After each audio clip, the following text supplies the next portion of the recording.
Item ಯಾವುದೇ ಇರಲಿ try ಮಾಡಿ ಆಚಿ ಚಿಕನ್ ಮಸಾಲಾ. ಶಿವರಾತ್ರಿ ದಿನವೇ ಭೀಕರ ರಸ್ತೆ ಅಪಘಾತಕ್ಕೆ 5 ಪ್ರಾಣ ಪಕ್ಷಿ ಹೋಗಿರೋದ್ರ ಡೀಟೇಲ್ಸ್ ಲಭ್ಯ ಆಗ್ತಾ ಇದೆ. ನೆಲಮಂಗಲ ಫ್ಲೈಓವರ್ ಮೇಲೆ ಭೀಕರ ರಸ್ತೆ ಅಪಘಾತ ಸಂಭವಿಸಿರೋದು. ಡಿವೈಡರ್ ಹಾರಿ ನೋಡಿ, ಅಪಘಾತದ ತೀವ್ರತೆಯನ್ನು ಹೇಳ್ತಾ ಇದ್ದೀವಿ. ಒಂದು ಡಿವೈಡರ್ಗೆ ಹಾರಿ ಕೆಎಸ್ಆರ್ಟಿಸಿ ಬಸ್ಗೆ ಇಂಡಿಕಾ ಕಾರು ಡಿಕ್ಕಿಯಾಗಿದೆ. ಕಾರಲ್ಲಿ ದುರ್ಗಾ ಪ್ರಸಾದ್ ಅಂತ 20 ವರ್ಷದ ಯುವಕ, ಕೇಶವ್, ಲಲಿತ್, ಹರ್ಷಿತ್ ಅಂತ ಎಲ್ಲ ಕೂಡ 20-19 ವರ್ಷದ ಆಸುಪಾಸಿನ ಯುವಕರೇ ಸಾವನ್ನಪ್ಪಿರೋದ್ರ ಡೀಟೇಲ್ಸ್ ಲಭ್ಯ ಆಗ್ತಾ ಇದೆ. ಚಿಕ್ಕ ಚಿಕ್ಕ ಹುಡುಗರೇ ಪ್ರಾಣ ಕಳ್ಕೊಳ್ತಾ ಇರುವಂತಹ ಘಟನೆಯನ್ನು ನಾವು ಮೇಲಿಂದ ಮೇಲೆ ನೋಡ್ತಾ ಇದ್ದೀವಿ. ಮೊನ್ನೆ ಅಷ್ಟೇ ಹೊಸಕೋಟೆ ದೇವನಹಳ್ಳಿ ಜಾಲಿ ರೈಡು 7 ಜನ ವಿದ್ಯಾರ್ಥಿಗಳ ಪ್ರಾಣ ಪಕ್ಷಿ ಹಾರಿ ಹೋಗೋ ರೀತಿ ಮಾಡ್ತು. ಈಗ 19ರಿಂದ 20-21 ವರ್ಷದ ಹುಡುಗರು, ಇವರು ಕೂಡ ಸ್ಟೂಡೆಂಟ್ಸ್ ಅನ್ನೋದು ಮೇಲ್ನೋಟಕ್ಕೆ ಗೊತ್ತಾಗ್ತಾ ಇದೆ. ಭೀಕರ ಅಪಘಾತಕ್ಕೆ 5 ಜನ ಸಾವನ್ನಪ್ಪಿರೋದು. ಕುಟುಂಬಸ್ಥರ ಆಕ್ರಂದನವನ್ನು ನೋಡ್ತಾ ಇದ್ದೀರಾ. ಯಾವ ತಾಯಿಗೂ ಬರಬಾರದ ಸ್ಥಿತಿ, ಸಂಕಟದ ಸ್ಥಿತಿ.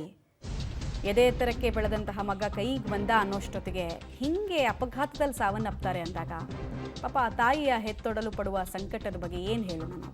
ಇನ್ನೊಂದು ಕಡೆಗೆ ಹೇಗಾಯಿತು ಅಪಘಾತ ಅನ್ನೋದಕ್ಕೆ ಡೀಟೇಲ್ಸ್ ಇದು. ಓವರ್ ಸ್ಪೀಡ್ ಇತ್ತು ಕಾರು, ಹೀಗಾಗಿ ನಿಯಂತ್ರಣ ತಪ್ಪಿದೆ, ಪರಿಣಾಮ ಅಪಘಾತ ಆಗಿದೆ. ಡಿವೈಡರ್ ದಾಟಿ ಎದುರುಗಡೆ ಬರ್ತಾ ಇದ್ದಂತಹ ಬಸ್ಗೆ ಗುದ್ದಿದೆಯಂತೆ ಯುವಕರಿದ್ದಂತಹ ಕಾರು. ದೊಡ್ಡಬಳ್ಳಾಪುರಕ್ಕೇನೋ ಹೋಗಿದ್ರಂತೆ ಅವರು. ಸಂಜೆ ಬೆಂಗಳೂರಿಗೆ ವಾಪಸ್ ಆಗಬೇಕಾದ್ರೆ ಅಪಘಾತ ಸಂಭವಿಸಿದೆ. ಕಾರು ಓಡಿಸೋರು ಯಾವ ಸ್ಪೀಡಲ್ಲಿ ನಾವು ಕಂಟ್ರೋಲ್ಗೆ ತೊಗೊಳ್ಬೋದು ಅವೆಲ್ಲ ಲೆಕ್ಕಾಚಾರ ಇಟ್ಕೊಳ್ಬೇಕು. ಚಿಕ್ಕ ವಯಸ್ಸಿನಲ್ಲೇ ಹುಡುಗರು ಯಾಕೆ ಕಾರ್ ಕೊಡಬಾರ್ದು ಅಂತಾರೆ ಅನ್ನೋದಕ್ಕೆ ಇದೆಲ್ಲ ಉದಾಹರಣೆ. ಗೊತ್ತಿರಲ್ಲ ಹ್ಯಾಂಡ್ಲಿಂಗ್ ಕೆಪಾಸಿಟಿ, ಒಂದು ಹುಚ್ಚು ಕಾನ್ಫಿಡೆನ್ಸ್ ಇರುತ್ತೆ.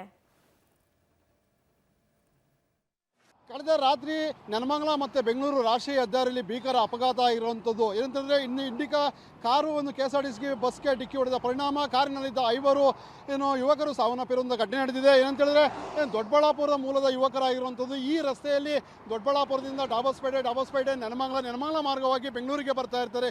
ಈ ಸಂದರ್ಭದಲ್ಲಿ ಬಂದಂಥ ಇಂಡಿಕಾ ಕಾರು ಏಕಾಏಕಿ ಈ ಡಿವೈಡರನ್ನು ಹಾರಿ ಈ ಬಲ ರಸ್ತೆಗೆ ಬಂದಿರುವಂಥದ್ದು. ಈ ಸಂದರ್ಭದಲ್ಲಿ ಆ ಕಡೆಯಿಂದ ಬರ್ತಿದ್ದಂಥ ಕೆಎಸ್ಆರ್ಟಿಸಿ ಬಸ್ಗೆ ಡಿಕ್ಕಿ ಹೊಡೆದ ಪರಿಣಾಮವಾಗಿ ಸ್ಥಳದಲ್ಲೇ 5 ಜನ ಯುವಕರು ಸಾವನ್ನಪ್ಪಿದ್ದಾರೆ. ಈಗಾಗಲೇ ಟ್ರಾಫಿಕ್ ಪೊಲೀಸರು ಮತ್ತು ಮಾದನಹಳ್ಳಿ ಪೊಲೀಸರು ಸ್ಥಳಕ್ಕೆ ಭೇಟಿ ನೀಡಿ ಎಲ್ಲ ರೀತಿಯ ಮೃತದೇಹಗಳನ್ನು ನೆಲಮಂಗಲ ಮಾರ್ಚರಿಗೆ ವರ್ಗಾವಣೆ ಮಾಡಿರುವಂಥದ್ದು. ಇನ್ನು ದೊಡ್ಡಬಳ್ಳಾಪುರ ಮೂಲದ ಹರ್ಷಿತ್, ಲಿಖಿತ್, ಧನುಷ್, ದುರ್ಗಾ ಪ್ರಸಾದ್ ಇವರೆಲ್ಲರೂ ಸಹ 19 ವರ್ಷ 20 ವರ್ಷದ ಯುವಕರಾಗಿರುವಂಥದ್ದು.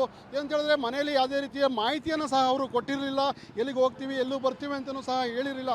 ಆದರೆ ಏಕಾಏಕಿ 5 ಜನ ಸ್ನೇಹಿತರು ಸಹ ಕಾರಿನಲ್ಲಿ ಬರ್ತಾರೆ. ಈ ಸಂದರ್ಭದಲ್ಲಿ ಈ ಸ್ಥಳದಲ್ಲಿ ಒಂದು ಅಪಘಾತ ಆಗಿರುವಂಥದ್ದು. ಅಪಘಾತದ ರಭಸಕ್ಕೆ ಅಂತ ಹೇಳಿದ್ರೆ ಸಾಕಷ್ಟು ರೀತಿಯಲ್ಲಿ ಒಂದು ಭೀಕರವಾಗಿ 5 ಜನರು ಸ್ಥಳದಲ್ಲೇ ಸಾವನ್ನಪ್ಪಿದ್ದಾರೆ. ಕೂಡಲೇ ನೆಲಮಂಗಲ ಟ್ರಾಫಿಕ್ ಪೊಲೀಸರು ಸಹ ಇಲ್ಲಿನ ಗಾಯಾಳುಗಳನ್ನು ಹತ್ತಿರದ ಆಸ್ಪತ್ರೆಗೆ ಒಂದು ದಾಖಲನ್ನು ಮಾಡ್ತಾರೆ. ಆದರೆ ಯಾವುದೇ ಚಿಕಿತ್ಸೆ ಫಲಕಾರಿಯಾಗದೆ 5 ಜನರು ಸಾವನ್ನಪ್ಪಿರುವಂಥ ಘಟನೆ ನೋಡ್ತಾ ಇರ್ಬೋದು. ಆ ರಸ್ತೆಯಿಂದ ಆ ಕಡೆಯಿಂದ ಬಂದಂಥ ಕಾರು ಈ ಕಡೆ ಒಂದು ಡಿಕ್ಕಿ ಹೊಡೆದ ಪರಿಣಾಮವಾಗಿ ಈ ಸ್ಥಳದಲ್ಲಿ ಈ 5 ಯುವಕರು ದಾರುಣವಾಗಿ ಸಾವನ್ನಪ್ಪಿರುವಂಥ ಘಟನೆ ನಡೆದಿದೆ.